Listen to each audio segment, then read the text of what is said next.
Good day, everyone. Welcome to Arab Center, Washington, D.C. My name is Khalil Jahshan. I'm an executive director of the center. And today we have a very special webinar with very special guests talking and focusing on the political and legal implications of Israel's crackdown on Palestinian NGOs. In somewhat alarming escalation against Palestinian civil society.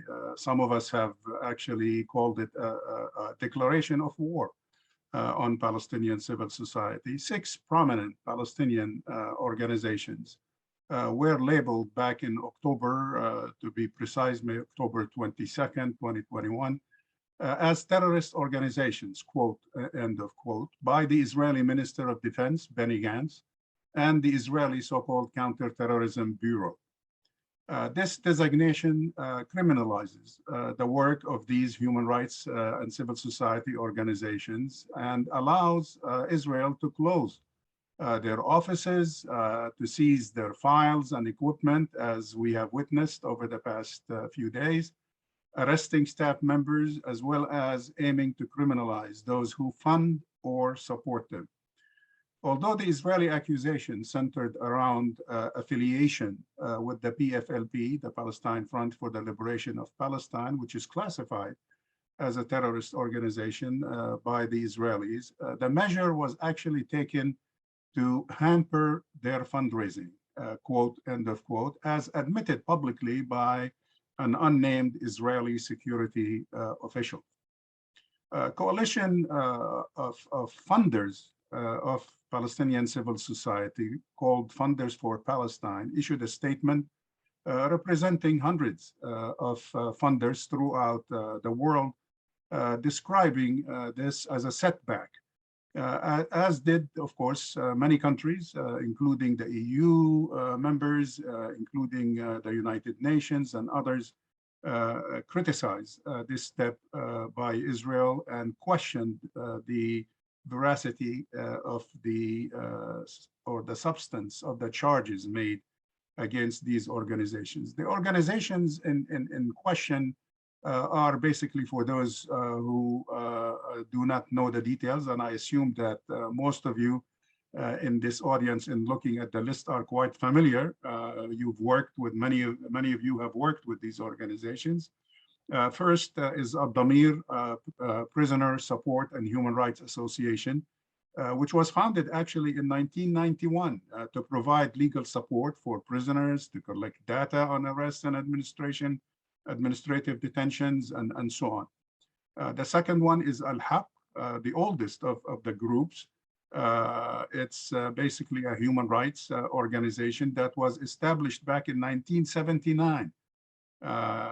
The third is Bisan Center for Research and Development, which was founded in 1989 to contribute to building an effective democratic society in Palestine. It advocates for civil rights, human rights, socioeconomic rights, and so on. The fourth is Defense for Children International, Palestine, which is actually the local national section, if you will, of the Geneva-based International Child's Protection or Child Rights movement. It's been functioning since 1991, investigating, documenting, and exposing grave human rights violations against children in the occupied Palestinian territories. The fifth is the Union of Agricultural Work Committees, the largest agricultural institution in all of Palestine. It was established in 1986 to improve the situation specifically of Palestinian farmers. Last but not least is the Union of Palestinian Women's Committee, which itself was established in 1980 as a feminist organization to empower women in Palestine to play an enhanced role in social, political, and economic life, and to advance the struggle of Palestinians for independence with dignity and liberation. Now, as you could tell, I did mention the dates on purpose to question, if you will, the timing of this arbitrary Israeli step taken. I mean, when you have organizations that have been functioning since 1979, 1980, 1986, 1989, 1991, and so on, why all of a sudden they become terrorists? It's kind of puzzling how all these successive Israeli governments, have they ignored the terrorism of these organizations in the past for 10, 20, 30 years? And all of a sudden they are holding him accountable for that? It raises some serious doubts about the seriousness, if you will, of the charges leveled against these groups.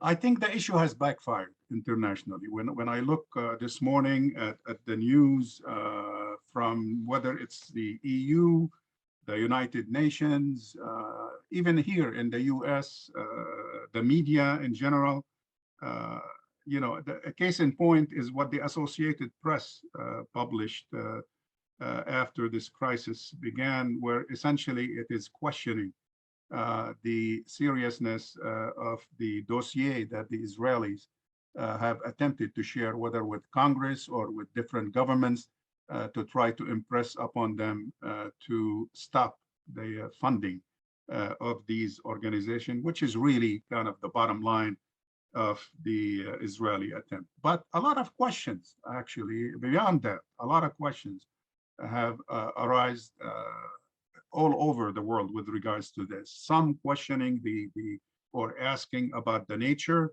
of these charges, the scope and the applicability. Initially, there was some confusion whether that's only applicable in Israel itself or in also West Bank and Gaza, whether the questions were raised about, as I said, the veracity of the charges, which most people seem to be rejecting, including some traditional supporters of Israel that tend to toe the line when it comes to charges of terrorism.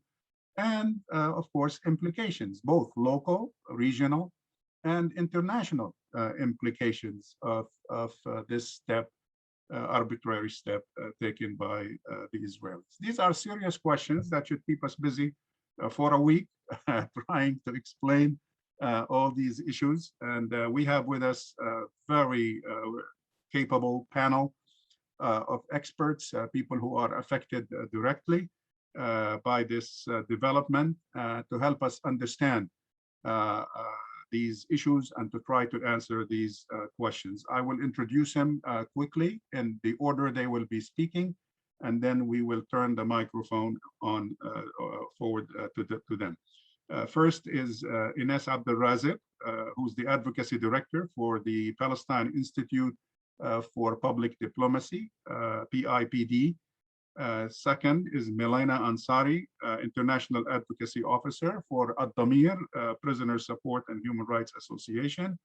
Our own colleague, Yousef Munayyer, non-resident fellow at Arab Center, Washington, DC.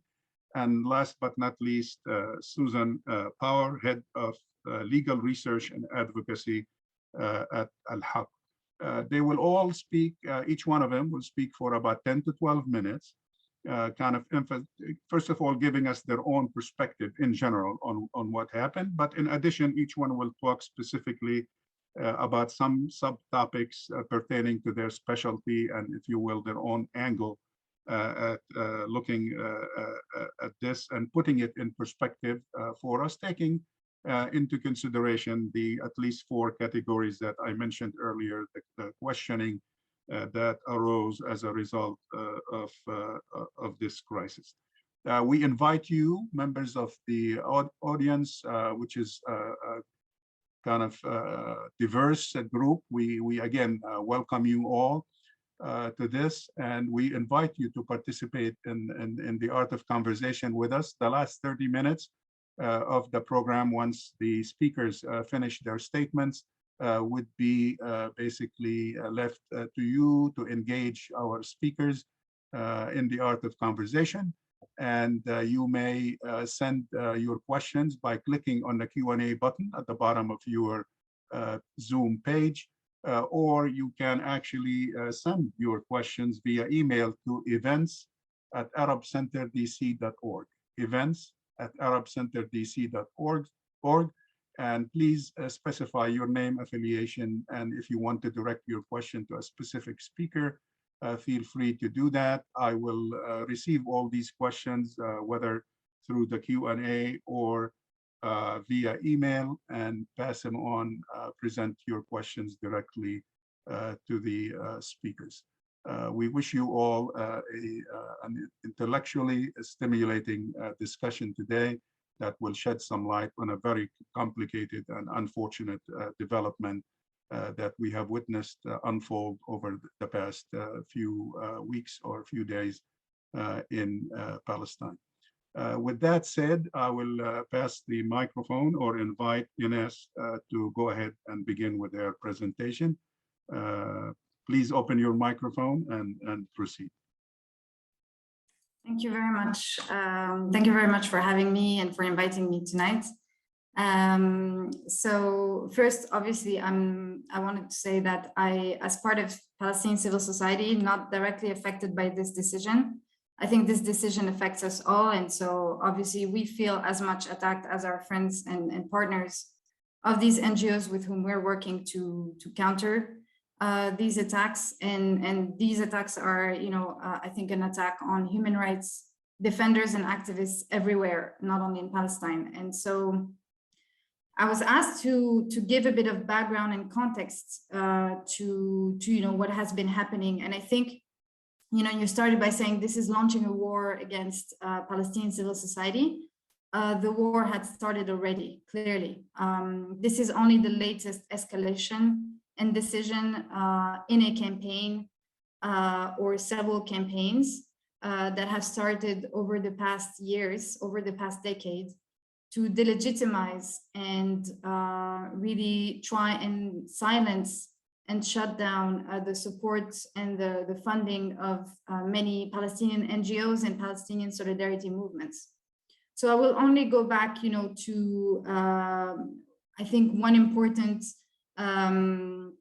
aspect is that in 2015, the Israeli government substantially funded, revived, and put means into the Ministry of Strategic Affairs, so-called Ministry of Strategic Affairs, which basically with millions of dollars in budget and with operations that were classified and not disclosed, not basically kept secret.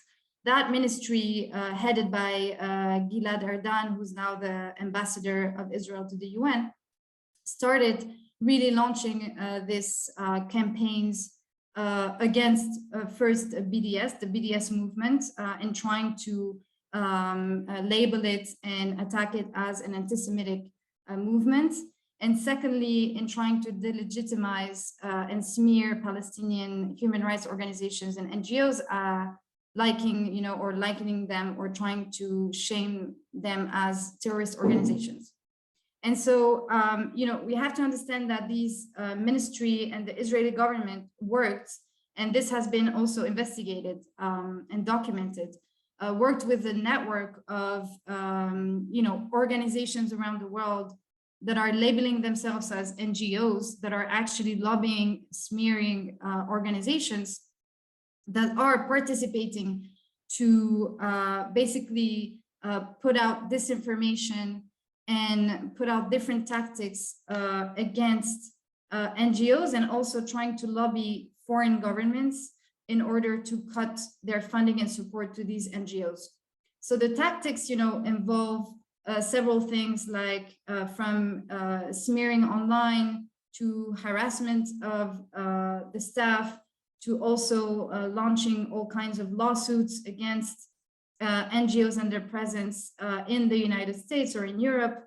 And so let's say that over the past years, this has been escalating, and this ministry has released some reports, liking, again, NGOs to terrorists. And so I would say this has just escalated and worsened, leading to the decision we've seen now in October. And so I think it's important to understand that these organizations, a lot of our partners and generally civil society has tried to shed light on the fact that all of these lobbying organizations and smearing organizations are providing non-credible information, never providing evidence, and really are just using smearing tactics to what we have been calling shrinking the space of civil society.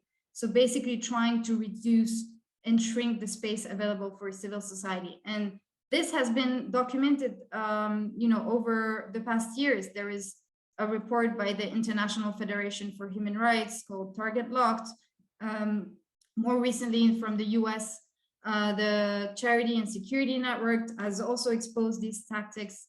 And so it's important really to understand that these attacks and this strategy to label these organizations as terrorists is not new, and really has been a tactic adopted, and is in parallel to also labeling non-Palestinians and their supporters and movements, solidarity movements, as anti-Semitic. And so trying to, again, confuse and conflate the criticism of Israel and the need to hold Israel accountable with anti-Semitism. And so I think these has to really be understood in a comprehensive manner, in the same attempt to really shrink Palestinian civil society. And also what has been happening also within, Israel has adopted a set of laws as well to shrink civil society within, let's say, the realm of the Israeli law. What does that look like? Well, in 2011, for example, there is the Nakba law that was adopted that prevents anyone from commemorating what is the Nakba, the catastrophe for Palestinians in 1948. There was also laws adopted for restricting the foreign funding to Israeli human rights NGOs, laws preventing some Israeli human rights NGOs to accessing schools. And obviously this anti-terrorism law that was adopted in 2016, which is the one that is now used against the human rights organizations. So all of these, whether it's the set of laws adopted internally, the network of these smearing organizations worldwide that are part of networks that have been gathering around this Ministry of Strategic Affairs and working together to smear these organizations, and the different, obviously, tactic used, like reports, like lawsuits, harassment. All of this has culminated today. And I think my colleagues can then develop more, but obviously the staff, I think, of many Palestinian organizations already were facing severe harassment, intimidation, whether it's through arbitrary arrests and administrative detention, so-called administrative detention, which is arbitrary detention, travel ban, like Amnesty International colleague who's banned from traveling, the expulsion of the Human Rights Watch, Israel-Palestine director, Omar Shaker. All of this, again, is part of trying to prevent these organizations from doing the core of their job. And, I will just conclude by saying that, again, unfortunately, we have had to spend energy and time in the defensive and in the defensive space when effectively we're trying to hold Israel accountable for war crimes, for crimes against humanity, for their violations of human rights. And unfortunately, foreign governments, narratives, the media has bought into these attacks to some extent. And this has forced us to go into having to justify that whether we're, either we're not anti-Semitic or we're not terrorists, and what we do is legitimate and we're just trying to defend our rights. So one of the unfortunate effects is having put ourselves on the defensive and having to spend so much energy in trying to prove that we're human and that we're just trying to defend our rights. So thank you very much. Thanks, Inès. Appreciate your remarks. You have highlighted some very important issues that I hope will come up during the Q&A to expand on that. Particularly, I think of interest to those of us in the West is noticing the rise of this network of smearing NGOs. When I look in my daily review of the media out here in the United States, for an old-timer like myself, I noticed a lot of new names all of a sudden popping on the screen. Somebody is recruiting him.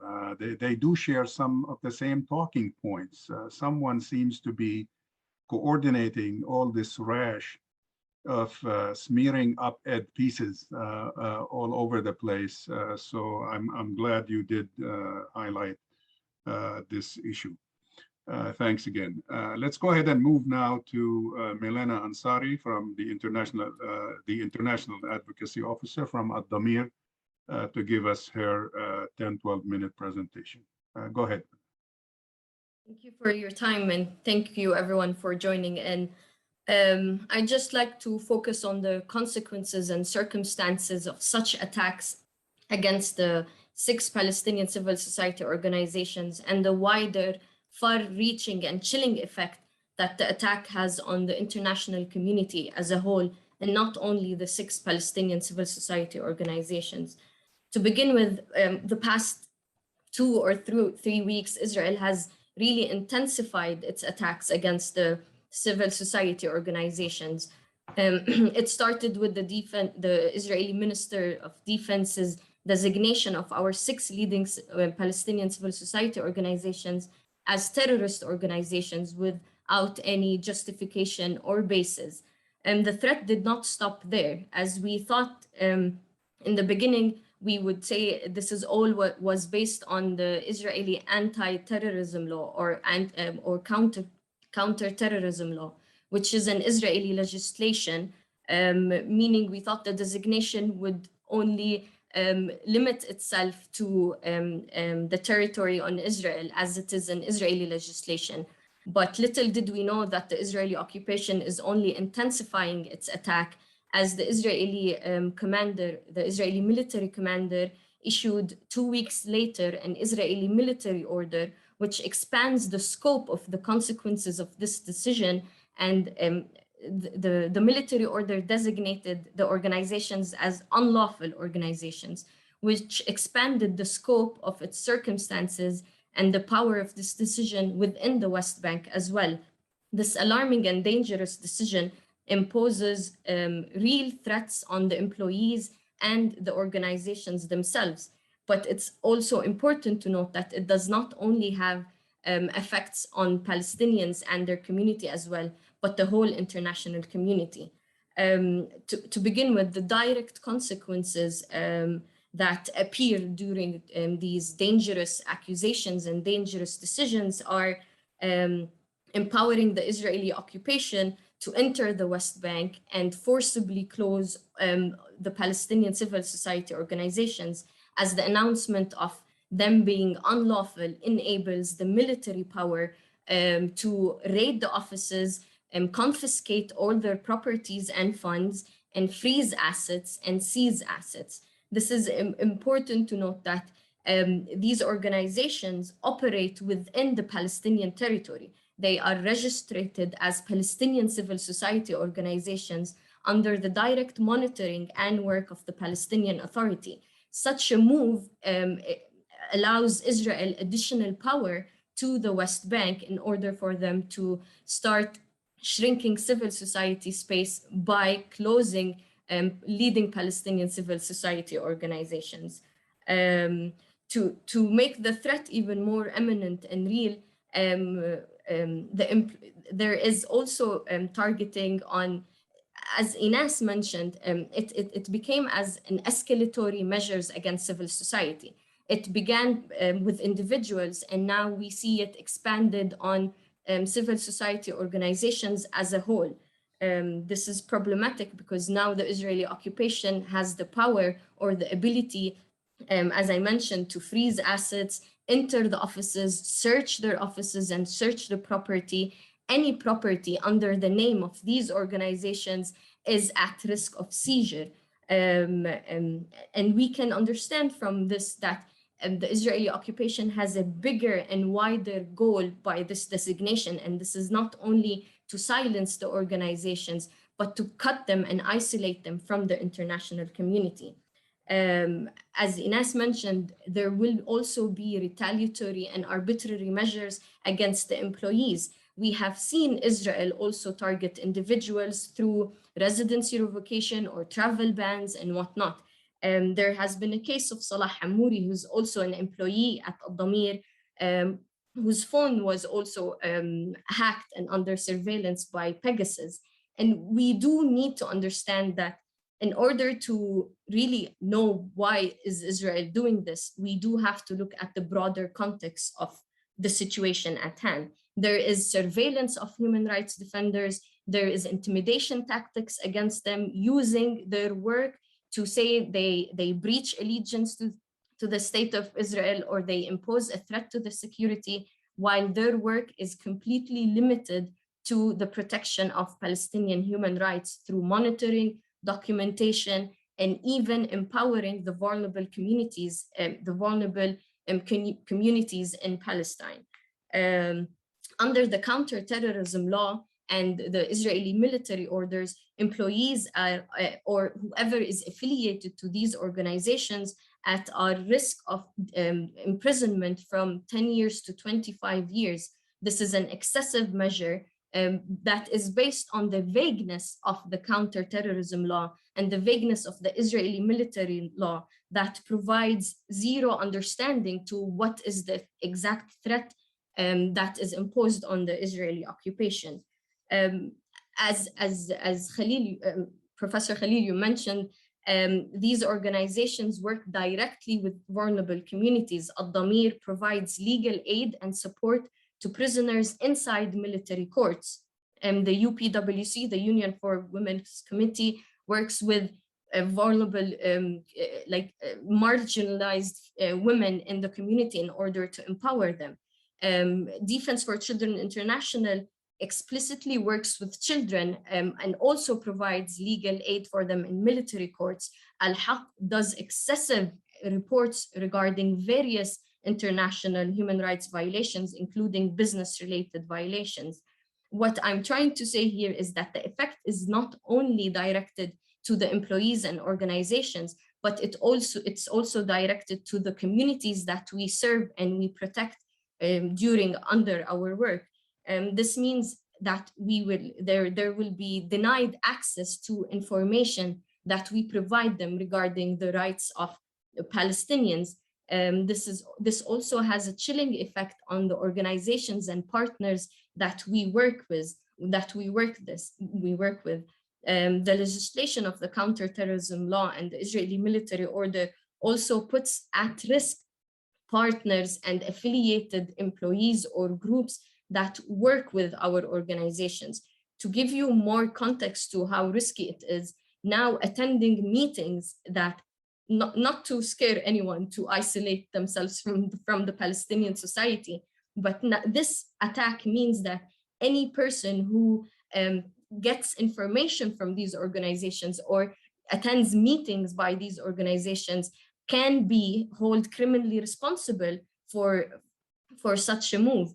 This brings out risk to the whole international community, as our organizations also focus on providing reports to UN mechanisms and UN bodies, other treaty bodies. Al-Haq, DCI, and Addameer work closely with the international criminal law, providing reports and credible evidence regarding systematic and widespread attacks against the Palestinians, which may amount to war crimes and crimes against humanity.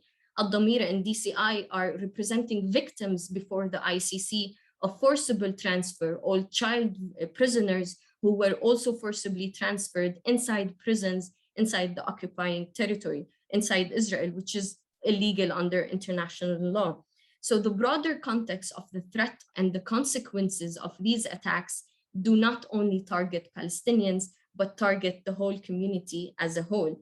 As you mentioned, there has been clear statements that such an act is, the only aim for it is to completely dry out the organizations from their resources and support. And this is a clear aim that we are seeing nowadays. As Inès mentioned, now all our focus is being shifted to defending our organizations that are already being defended by several UN special rapporteurs, UN experts, by states, and by organizations like Amnesty International and Human Rights Watch. Instead of focusing on Palestinian prisoners, for example, there are now 5 Palestinian prisoners under hunger strike. Instead of focusing on advocating for their right, advocating for their arbitrary detention without any charges or any basis, we are putting all our resources in order to shut down this attack on Palestinian civil society organizations. This gives Israel, and what's important to also bear in mind that these practices do intend to intimidate and harass staff members as well. They do not only focus on the fundraising and money, which is a big aspect in the attack.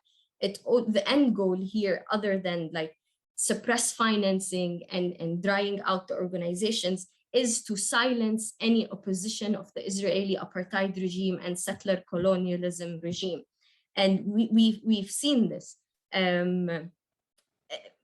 Arbitrary arrests are completely real threats for employees, and the silencing of of our voices is real.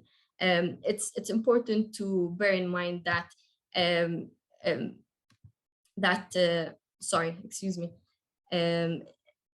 such a decision and arbitrary measures and escalatory measure by the Israeli occupation is only being granted in light of the impunity granted by the international community to the Israeli occupation and apartheid regime by states and third states parties who have a responsibility, a moral and legal responsibility under international law to take action and hold Israel accountable.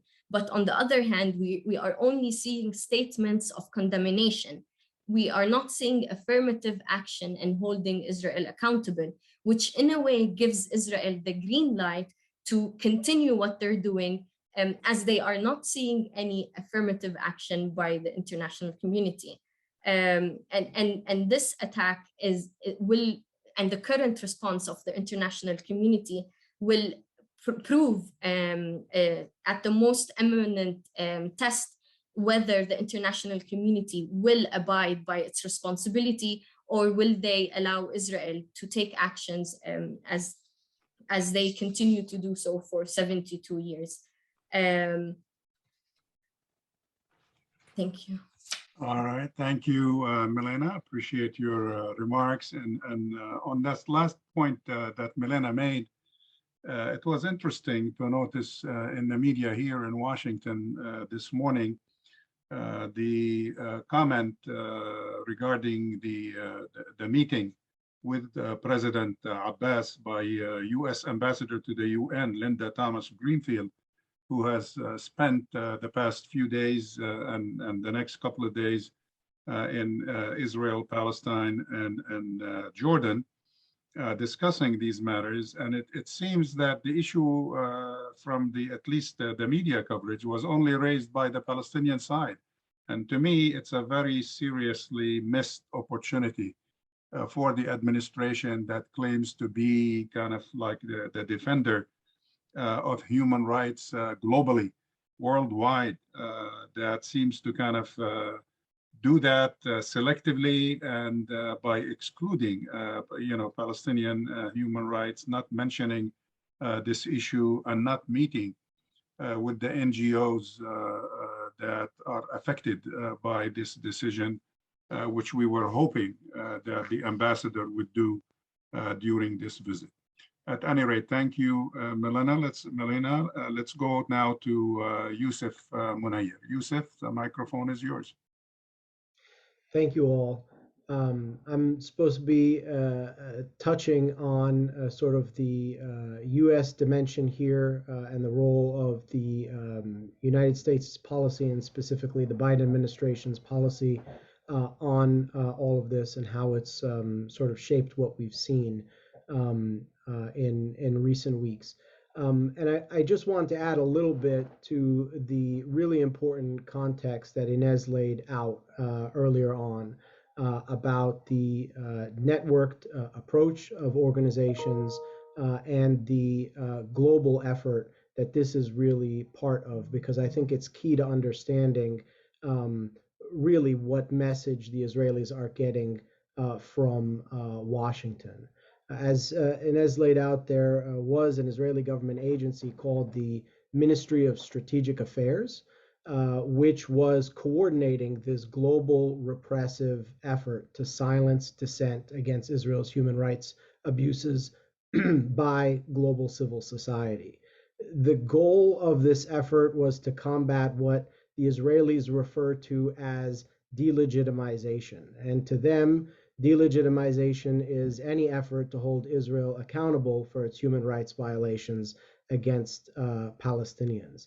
From their perspective, of course, these human rights violations either aren't human rights violations, or the Israeli state has existing mechanisms for which to pursue accountability. And I think, as we know, and as human rights organizations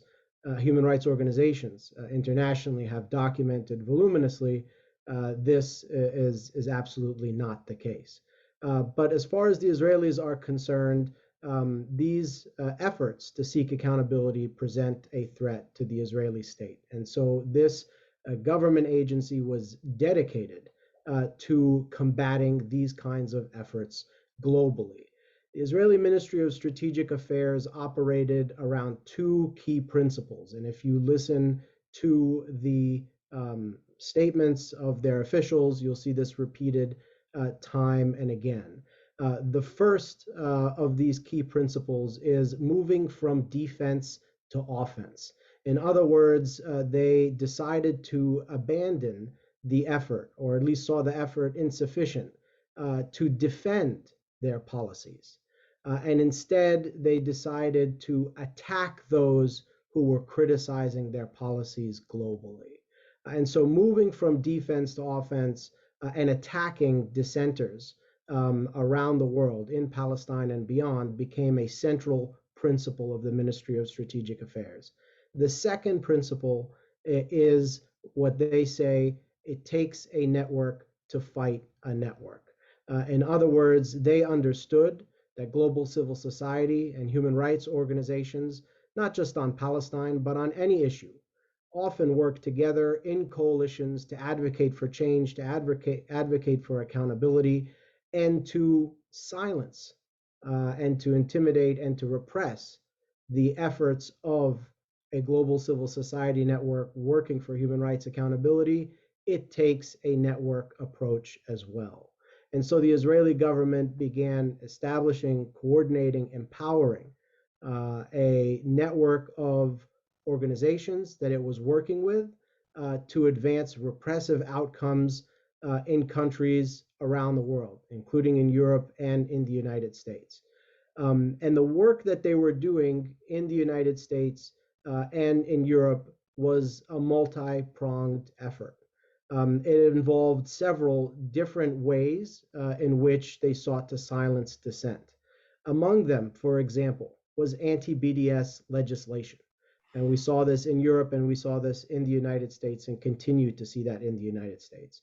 Another, for example, was the proliferation of something called the IHRA definition of anti-Semitism, which is a definition of anti-Semitism which would include criticism of Israel, or forms of criticism of Israel, and once adopted could then be weaponized against dissenters by smearing them as anti-Semites and demanding accountability against them within the governments and institutions that have adopted this definition.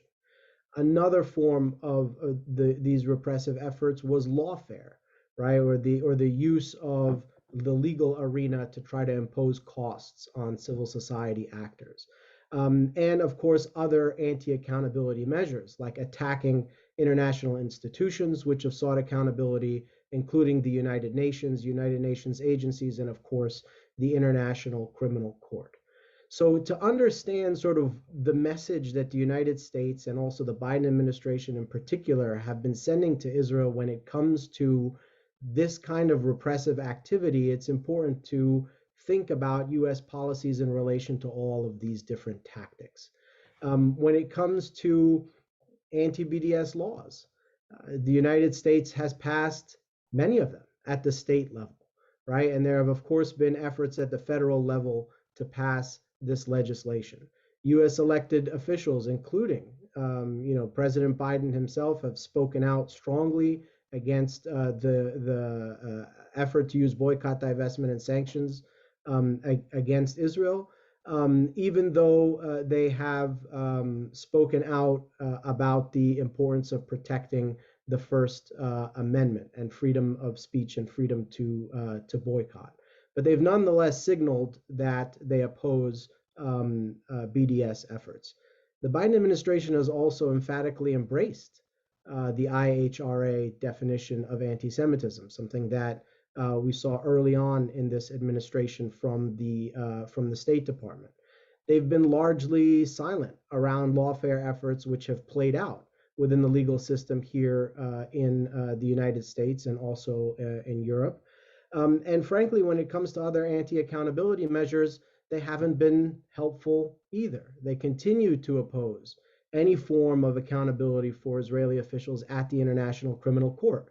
And I would say very shamefully waited months to reverse a Trump administration decision to place sanctions on the prosecutor of the International Criminal Court, something that I think was a real stain on the administration. The total message that the Israelis take from this, of course, is that the United States is not opposed to their repressive efforts in the United States or elsewhere. And so it should come as no surprise that they were emboldened to take this latest step in attempting to silence and outlaw the 6 organizations that they targeted most recently. The United States has unfortunately sent the message to Israel that attacking dissenters is okay. We've seen a real difference, I think, in the last few weeks in the approach that the Biden administration has taken in responding to this issue than their European allies. Of course, the Europeans have been presented the so-called allegations, so-called evidence by the Israelis, and have come out on the record multiple times saying that there's nothing there, there's no proof, there's insufficient evidence, and so on and so forth. But we've yet to hear that kind of statement from Washington. In fact, Washington has taken a different approach to this, a sort of slow walking, wait and see approach, where they refuse to come out and say that the evidence is insufficient, but they also don't come out and say that the evidence is sufficient. They neither come out in support or in opposition, and effectively, in the meantime, allow for the continued persecution of these organizations to go on.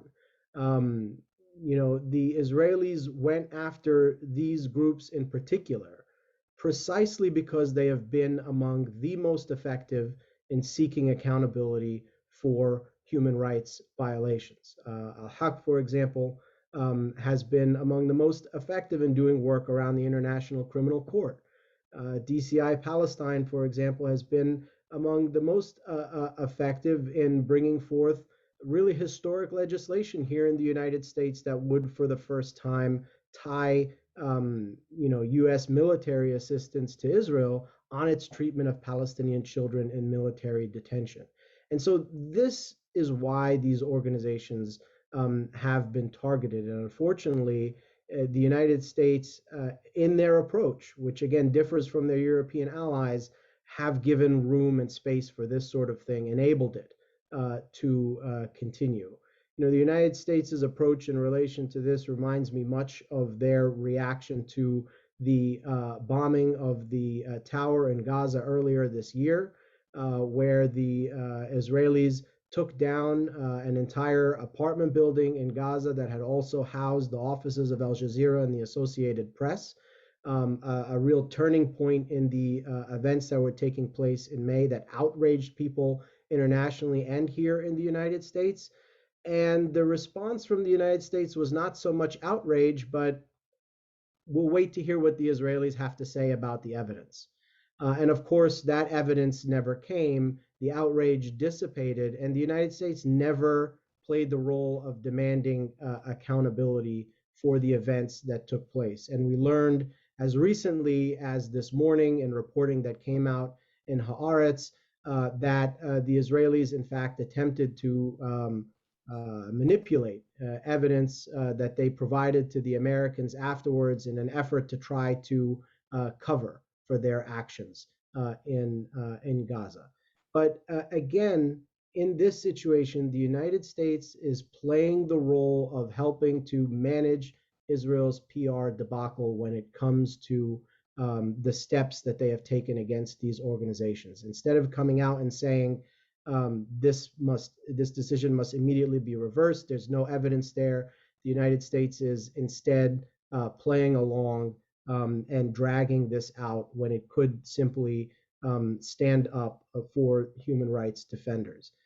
And I will simply close by saying that this approach by the United States on all of these repressive efforts, and in particular on the attack against these 6 human rights organizations in Palestine, is in direct contrast with the Biden administration's stated policy on human rights, where they have claimed time and again at the highest levels of this administration that they want human rights to be at the center of their foreign policy. They have also rolled out a policy in relation to human rights defenders and dissenters in particular. In the beginning of their response to the murder of Jamal Khashoggi, the Washington Post journalist and Saudi dissident who was murdered in Istanbul. And they stated then and continue to state that they will stand up for human rights defenders that are targeted for their important work. And I think the question here for the United States is, how can it reconcile these things? How can it reconcile what it has said matters to it when it comes to human rights, what it has said it will do to stand up for human rights defenders, and at the same time be silent in the face of these Israeli efforts to go after some of the most effective human rights organizations advocating for Palestinians. Thank you, Yousef. Appreciate your presentation. Last but not least, the microphone now is available for Susan Power to make her presentation. Susan. Thank you, and thank you for the invitation to speak. I'm here today to represent Al-Haq as one of the 6 civil society organizations smeared as terror organizations by Israel.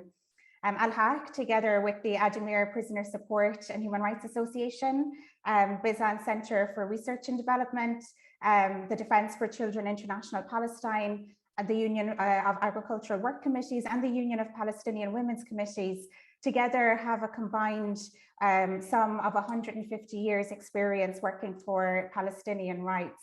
But just to give some context about the work of Al-Haq, Al-Haq was established in 1979 to monitor and document violations of human rights and humanitarian law in Palestine, regardless of the perpetrator. So in our work, we document and record violations of law against the Palestinian people, both by the Israeli occupying authorities and the Palestinian Authority as well. We are the recipients of 11 international human rights awards, including the 2010 Guggenheim Prize for Human Rights Defenders, the 2018 Human Rights Prize of the French Republic, the 29 Human Rights and Business Award awarded at the UN in Geneva, and the 2020 Gwen Skinner Human Rights Award for Corporate Accountability. Our work includes engaging with UN mechanisms. So the type of work we do is submitting to UN special procedures, engaging with the Human Rights Council, doing advocacy to third states, legal research and accountability work. And more recently, our work has included 6 core joint communications to the prosecutor of the International Criminal Court. So we've been providing evidence of war crimes and crimes against humanity committed by individuals in the Israeli army and the Israeli authorities against Palestinian victims in the occupied Palestinian territory. It's also important to note that Israel systematically denies international access to the occupied Palestinian territory. So it denies access to UN special rapporteurs, investigators from the commissions of inquiry, from fact-finding missions, and has even denied visas to staff in the Office of the High Commissioner for Human Rights. So this means that the international human rights fact-finding missions and criminal investigators at the International Criminal Court rely on Al-Haq and other organizations as the leading and longest established Palestinian human rights organizations to coordinate and provide the international community with the requisite documentation of Israeli crimes. So these crimes include indiscriminate killings of civilians, torture practices, property requisitions, house demolitions, forcible population transfer, mass arrests and detentions, and also acts of persecution and apartheid. And it is because of this type of human rights work that we do that Israel has targeted our staff and organization with a smear campaign of delegitimization. So this has included death threats against the General Director of Al-Haq, Shawan Jabareen, and also previously our legal researcher, Nada Swanson, for our work on the International Criminal Court. It's also important to note that Prosecutor Bensouda in 2016, in her report on the preliminary examination, noted that staff in Al-Haq and Al-Mazan had been subject to threats and other apparent acts of intimidation and interference. She said that the situation had been taken very seriously, including at the level of the Dutch authorities as the host state to the International Criminal Court. Since then, Israel has tried to cut off the funding for our organizations and even established a ministry whose sole purpose is to smear Palestinian human rights organizations working with the court, insinuating links to terrorism and presenting their reports to European funders.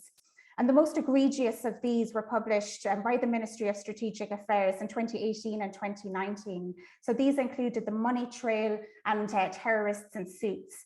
So these reports basically contain like a number of defamatory attacks against the human rights organizations. And more pointedly, the reports call on the European Union and European states to stop directly and indirectly and financially supporting and funding our organizations. So for Al-Haq, we understand that this campaign of smears is actually part of Israel's systematic policy of silencing opposition so that it can maintain its apartheid system over the Palestinian people as a whole. It's important to note also that one of the elements of the crime of apartheid under Article 2F of the Apartheid Convention is the persecution of organizations and persons by depriving them of their fundamental rights and freedoms because they oppose apartheid. So these very acts of Israel designating our organizations as terror organizations, this in itself is an illegal act of apartheid. So it is our human rights work which has led Israel on the 19th of October to designate our organizations, along with the 5 other organizations, as terrorist organizations under the counterterrorism law. The accusations against Al-Haq have been directly linked to our international advocacy work, or as the designation order 373 states directly, the promotion of steps against Israel in the international arena, which again, according to Israel, constitutes part of the terror organization's struggle against Israel. Then on the 3rd of November, the Israeli military commander in the West Bank issued a military order giving effect to the designation in the occupied territory. So this basically means our offices can be raided by the army, our staff can be arrested and put on trial in military courts for membership of an unlawful organization, and our funds, salaries, and properties can be seized. And again, this is all because of our international human rights work.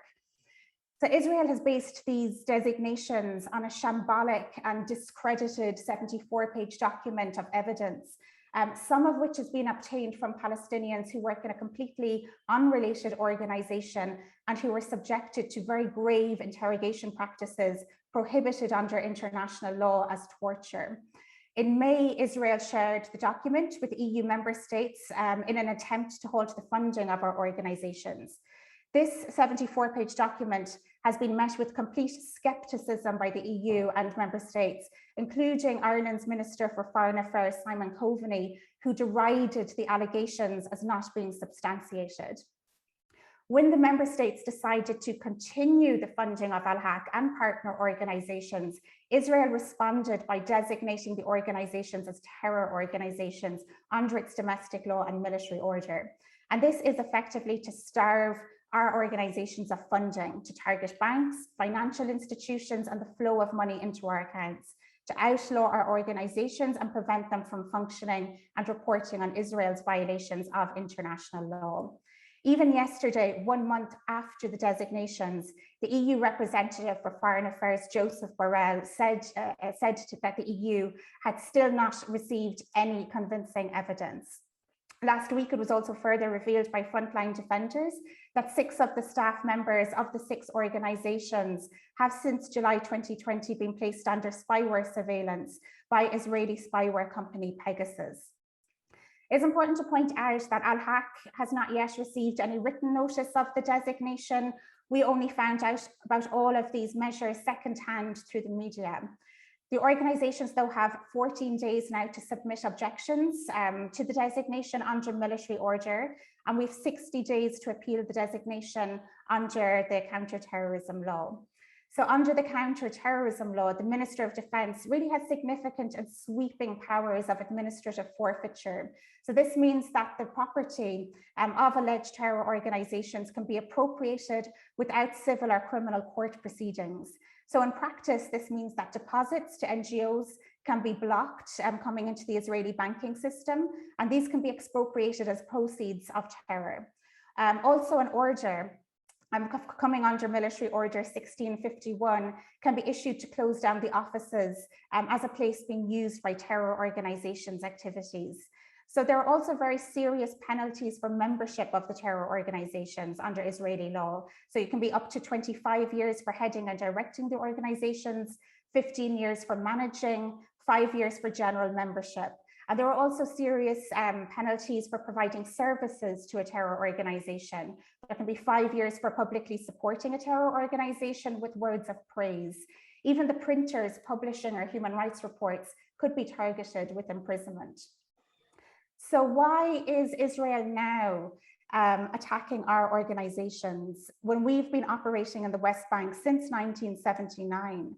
Well, after 54 years of military occupation, and due to the failure of the international community to intervene with sanctions and concrete measures, we are now entering the final and completing stages of Israel's colonization project.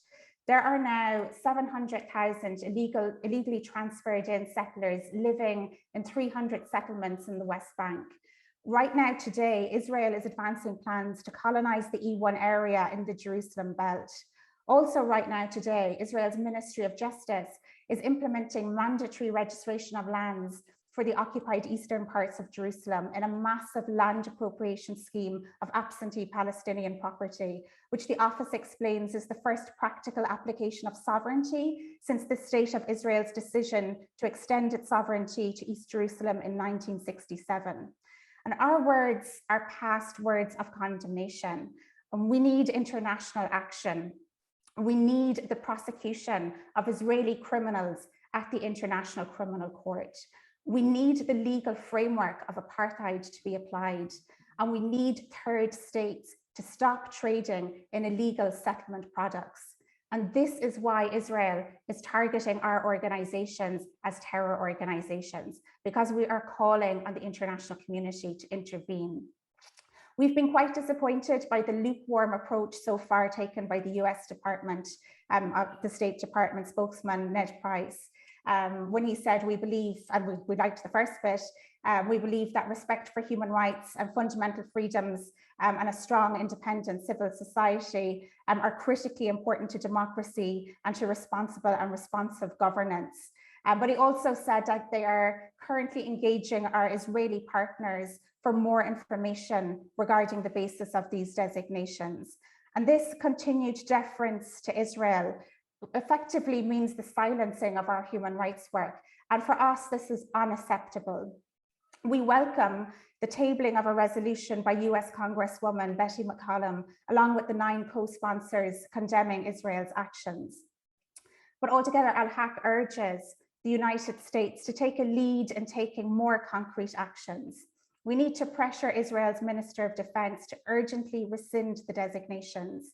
The US needs to issue an official statement condemning and not recognizing the terror designations, to support also the US Congresswoman Betty McCollum's resolution, and also to urge US Secretary of State Antony Blinken to denounce and to pressure Israel to revoke the designations. We urge the US to publish a bulletin to banks and financial institutions, putting them on notice to dismiss as inapplicable Israel's terror designations, and for US funders to remove terrorism clauses as internal conditions placed on donor funding of civil society organizations in the occupied Palestinian territory. For the United States to revoke the tax-exempt status for organizations in the US that provide funding for the settlements, and for the US to ban the import of all Israeli settlement products and services, for the US to end all military aid to Israel, and for the US as a permanent member of the UN Security Council to take concrete and immediate measures to end Israel's prolonged occupation of the Palestinian territory, to bring an end to the apartheid regime over the Palestinian people since 1948, to ensure effective remedy and redress for all Palestinians, including the right of self-determination and the right of Palestinian refugees and exiles in the diaspora to return to their homes in Palestine. Thank you.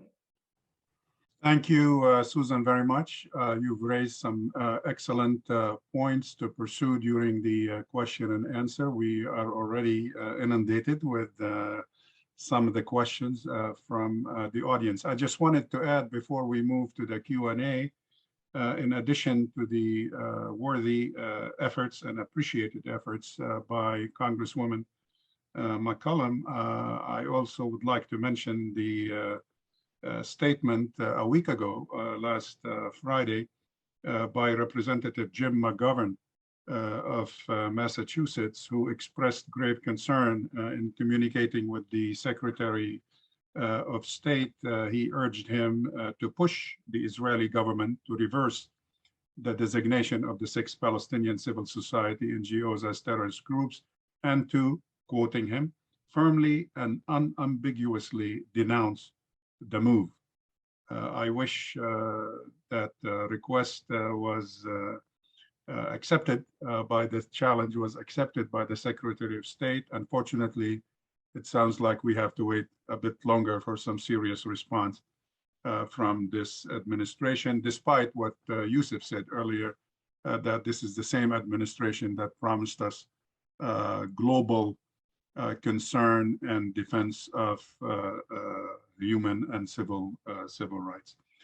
Thank you all for your presentations. Let me begin with the questions that we received from the audience. The first question came from Martha Gutenberg, asking, I'm wondering how Israel's increased use of online covert surveillance, communications monitoring, drone surveillance, facial recognition technologies, etc., fits into this terrorist declaration. Can it be as simple as just an attempt to deflect attention from what they are doing, or are the two intertwined? Who would like to take this question? If not, I will go ahead and ask individually. Milena, would you like to start commenting on that, and then maybe Susan? I think I'm going to allow Susan to answer, if that's okay. Okay, that's fine. Apologies. Go ahead, Susan. Yeah, I mean, for us, there was very real links, between this, especially the Pegasus spyware, which had been infected on the phones, and this kind of surveillance that we've seen from Israel and from an Israeli spyware company over the last year. We believe that this is related as well and linked to some of the work that we've been doing on the International Criminal Court, and it also has very serious effect and a chilling effect on our work. So like absolutely, like all very privileged conversations have been listened into with this Pegasus spyware. Also the timing has been unusual. Like we were launching the press conference of about the Pegasus spyware and these revelations on the Monday, and it was on the Sunday night that we got the public word of the designation of the organizations under the military order.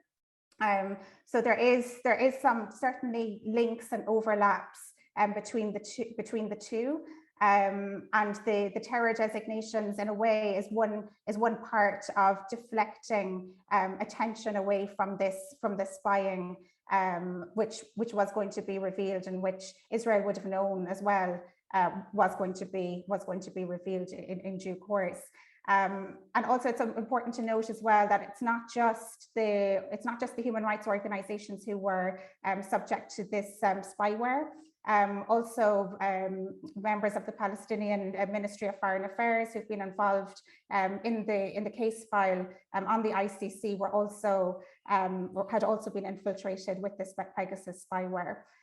So all of this is linked, and all of this is a coordinated attack to silence and repress and prevent our accountability work and holding Israeli perpetrators of war crimes and crimes against humanity accountable at the International Criminal Court. Thank you, Susan. We had several questions asking basically if these excellent presentations are going to be publicized or publicly viewable. Yes, they will. They will be on our website as early as this afternoon, and they will be also distributed throughout our social media. So we will try to get as much exposure to the whole event, including the Q&A. So for those who are anxious, either missed part of this or would like to see it one more time, it will be available to all. There are several questions pertaining, again, people still are asking about the rationale of why Israel did that and why now. Is this kind of an implied recognition by the Israelis of your success, guys, of the fact that Palestinian NGOs are getting some traction for a change at this time in soliciting international support for the Palestinians in general?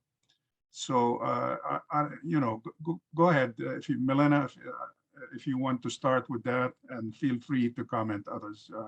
Yousef and Inès, if you would like to also chime in. Milena? Thank you. And as a simple answer, yes, definitely. When Israel feels that they are in a corner or the international community is somehow standing up or speaking against the violations, they immediately start acting with their power instead of law and international law. And this is what we see on a daily basis. For example, in 2019, Addameer was raided. This moment in 2019 is when we were documenting actual cases of torture in Al-Maskoubiya detention center.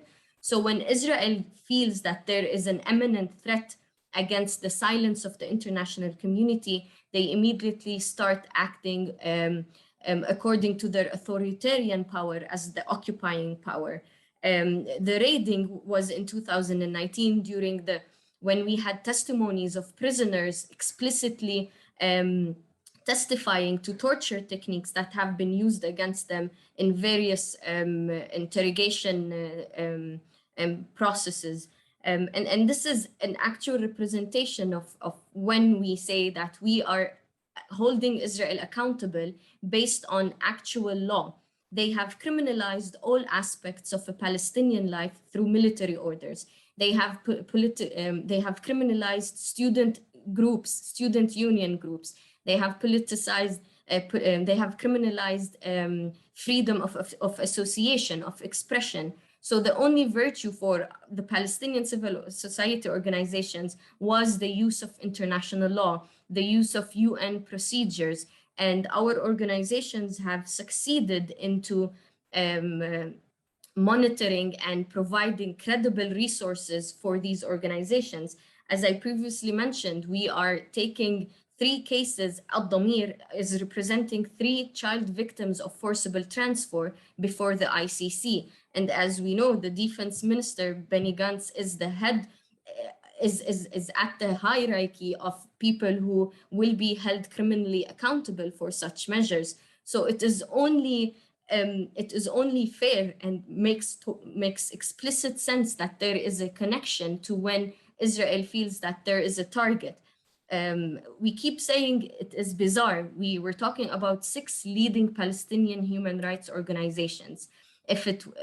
There is no way to completely designate 6 organizations that some work with children, women, prisoners, research, and international human rights abuses, and farmers and land.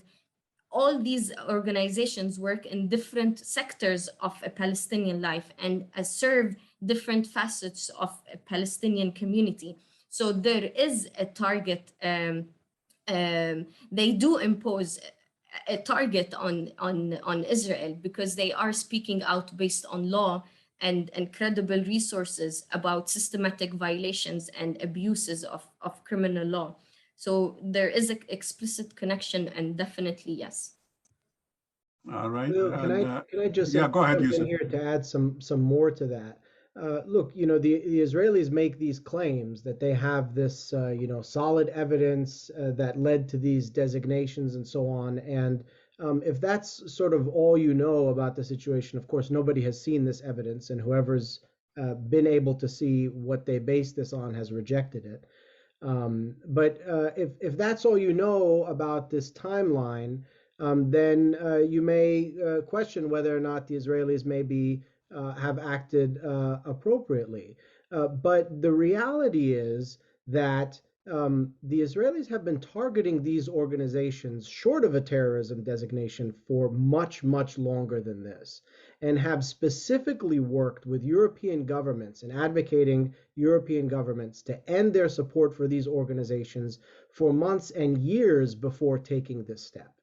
In fact, they were doing this before the investigations that they say they conducted from March through May of this year that led them to make this conclusion, right? So when you consider all of this, what emerges is that this designation is sort of the last-ditch effort to accomplish by force that which they could not accomplish by persuasion.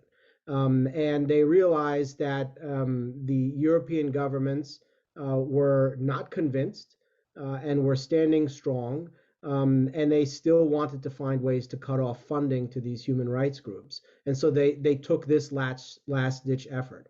They were hoping to avoid the optics of authoritarianism that goes along with designating human rights groups as illegal organizations. But it is because all other efforts failed that they ultimately opted for this step.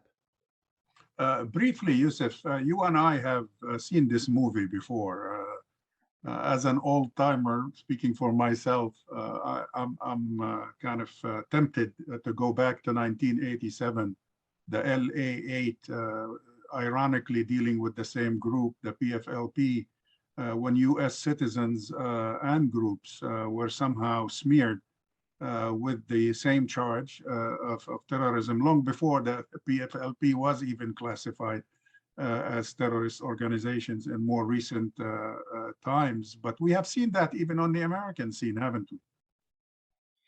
Well, of course. I mean, this is a far too common tactic that I think has become even more dangerous in the post 9/11 era, when you've had a really sprawling sort of anti-terrorism regime in the United States and Europe and elsewhere, so that any mention of the T word, right, sends a chilling effect that prevents people from working with groups who are alleged to have some sort of connection or partnering or financing or what have you.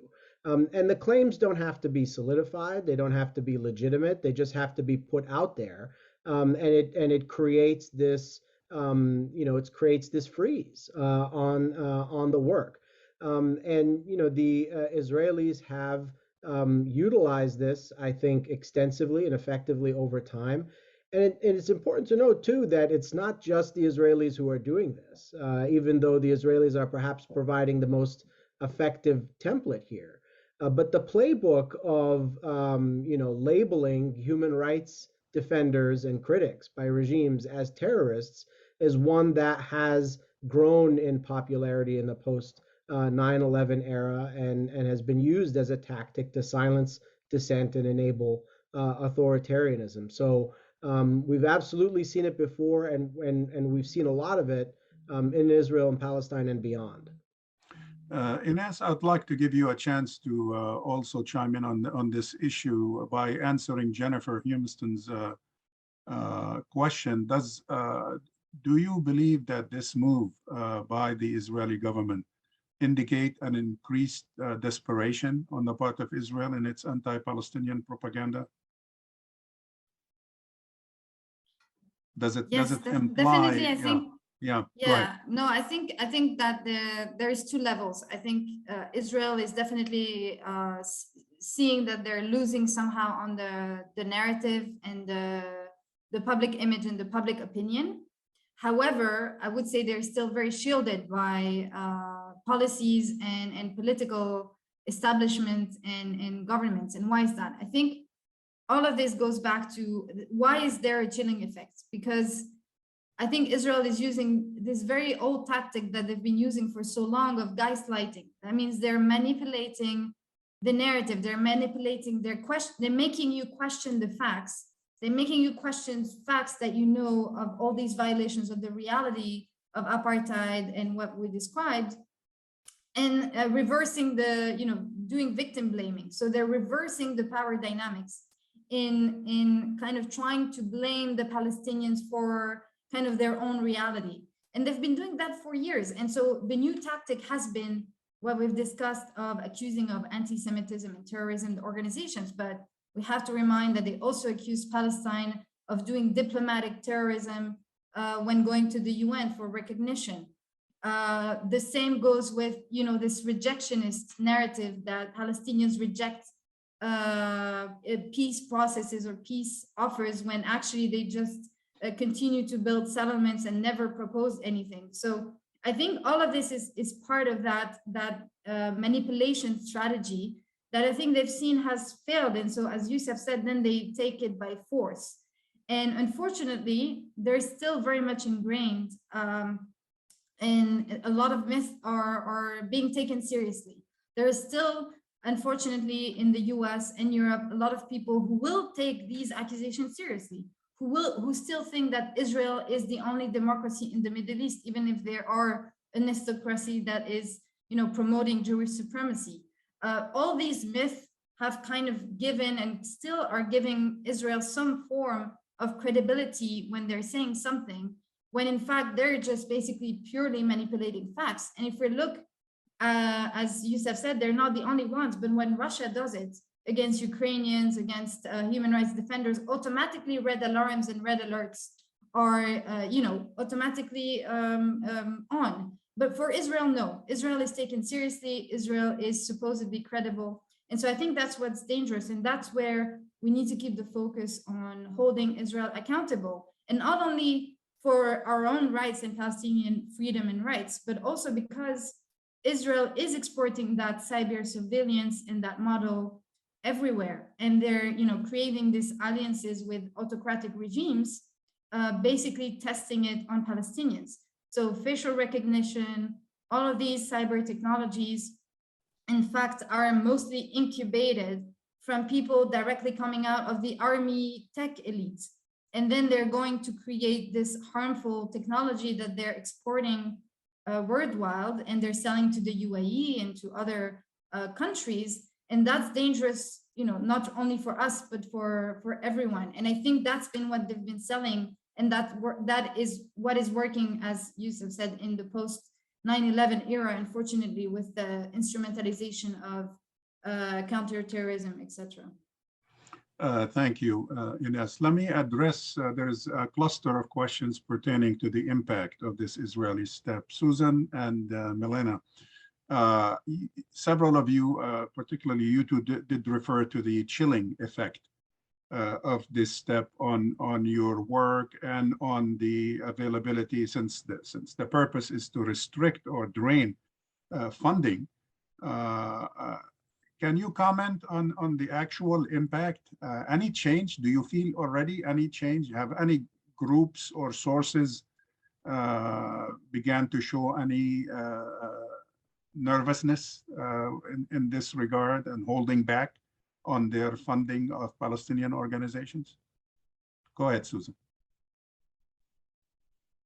So yeah, so far, I mean, like in terms of, first of all, in terms of the morale of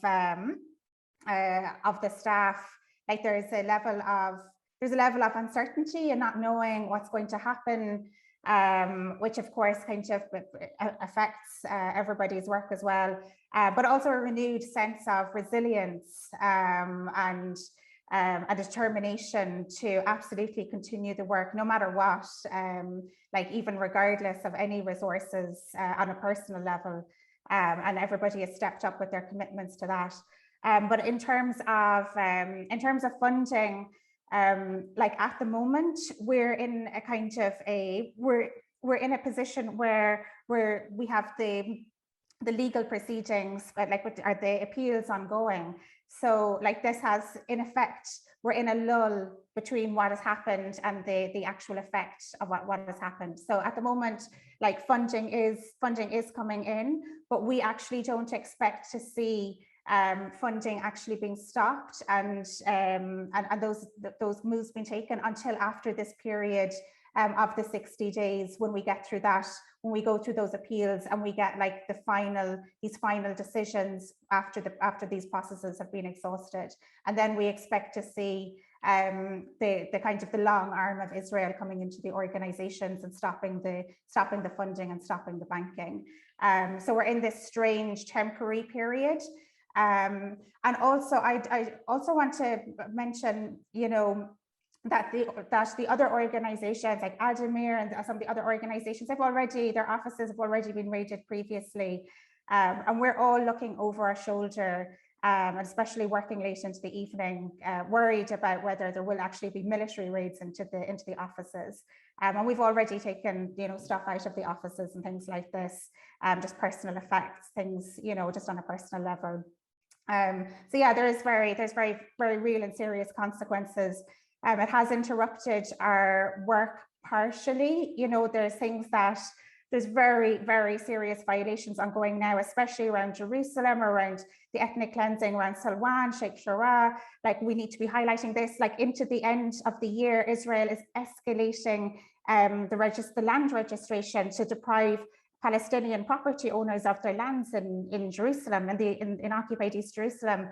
Like this, and this is all happening at an accelerated rate to happen before the end of the year. So like, we want to be emphasizing this, and instead we're talking about these ridiculous designations. So it does have a really real impact on our work and the points of emphasis on our work as well. Like, we can't operate. We need our organizations to be able to operate, but there's also very, very serious work ongoing. And I know I'm a broken record on this, but these designations came at a very critical point when we were coordinating with the International Criminal Court and working with the investigation team. So like, this is, for us, this is just so blatantly linked to these potential like prosecutions down the line. And these prosecutions will be of the architects, you know, of these international crimes. That's the like very senior like Israeli military leaders and political leaders. So like the level that this has been orchestrated at is a direct relation to those very real threats, that those perpetrators of international crimes will be arrested and prosecuted at the International Criminal Court. This is what this, like for Al-Haq, this is what this is all about. Thank you, Susan. Milena, would you like to add to that, please? If I may expand to what Susan mentioned regarding this temporary interim moment is different and weird in a sense, because fundings is still continuing for now. But when the answers of the funders or states are till now, there are no concrete evidence or substantial evidence that do link your organizations to what the Israeli decision was. Such an answer does give Israel a green light to create evidence on their own. And as Addameer, we have worked with Israeli military courts for over 30 years, where we have seen the judicial system and the military prosecutor and the prosecutor all complicitly work together to maintain control over the Palestinians and deprive them from their basic rights. So when we keep on saying till now there is no concrete evidence or substantial evidence, we are empowering Israel to continue on its false and baseless accusations in order to get enough evidence for funders to stop funding. And for this, I would like to just focus on Israel's Yousef administrative detention, which is holding Palestinians without any charges or any trial. Israel uses this against Palestinian children as well. Currently, there are 4 children that Israel says they impose a threat on the security of Israel, and they do not provide any evidence based on that. One of these children is a cancer patient who has health conditions, but yet Israel has repeatedly renewed his administrative detention based on secret information that this child poses a threat to the security of Israel. And the military judge just allows it under a fake review. And we will see the consequences of this answer, like till now, there's no evidence. What are we waiting for? Are we waiting for the Israeli occupation to arrest us as employees and force confessions out of us in order for us to be safe or in order for us to get our liberty? This is the risk we are facing now at imminent risk. When we say we do not know what's going on, we really tell you the threat is somewhere here, but we don't know from which side it's coming. Arbitrary arrests are the most imminent threat right now, because the Israeli occupation will use all their powers, torture techniques, stress positions, physical and psychological torture to gain any sort of evidence that's not really there, or it's not actually there, but because of their illegal policies that they implement on Palestinians, they will find ways to create some sort of evidence. And this is what we see by hacking phones of employees of such organizations, surveilling their every move and listening into their phone calls. This somehow creates threats on the employees as well. We should also mention that the secret files, that the Israeli occupation also relies on, there is no clear link.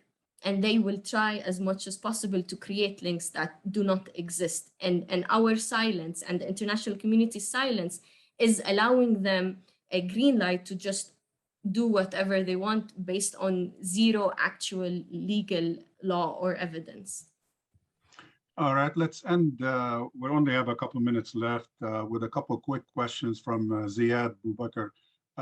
The first one is, what's the PLA or Mahmoud Abbas doing in this regard? Yousef, real quickly.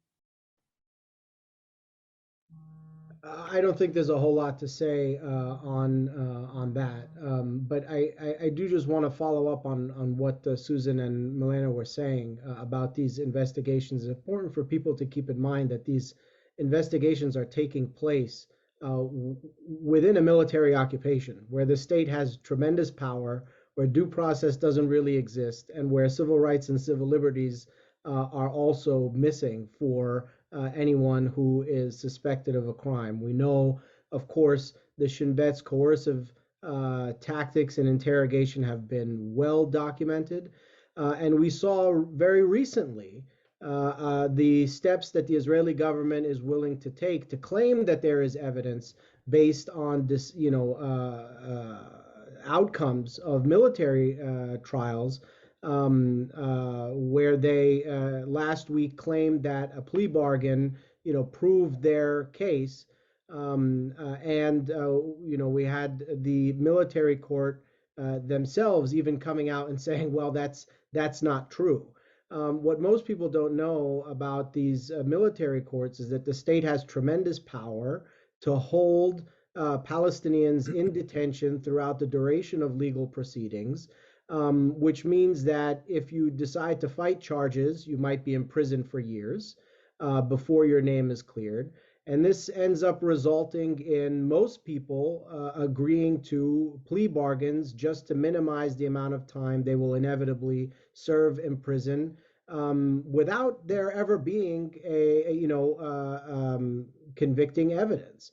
And this is why military courts have a 99.7% conviction rate in Israel. So, I just want to emphasize the point that Milena makes, that if the Europeans are leaving the door open for the Israelis to come up with some so-called evidence, they are allowing them to make benefit of a fundamentally unjust, unequal system to squeeze any type of information out of Palestinians that they can get.